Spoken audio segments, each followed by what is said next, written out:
I'm going to start with programs need to work in harmony. And what I mean by that is you can define retirement to be aligned with market practice and what you want to think is appropriate for your company.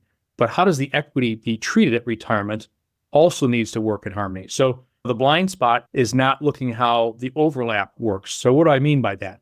If you define retirement in an organization in the simplest terms or easy to attain, for example, flat age at 55, maybe you should think about how you treat that equity.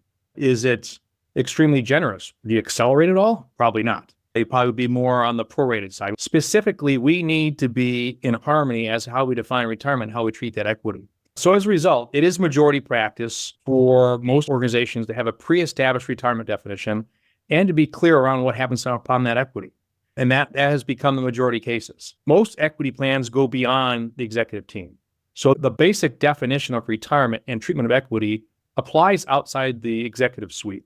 And what you will find in some situations is what I refer to as a good leaver policy that overlaps the basic program. So as an organization thinks about retirement and treatment of equity, that applies across the organization of all equity participants, go beyond the executive suite. In addition to that, you may find the opportunity to put in a good leaver policy, which is additional policy that further encourages the appropriate behaviors upon retirement in exchange for maybe a notice period or successful transition of your role. You may find a sweetener that comes into play as part of that retirement definition.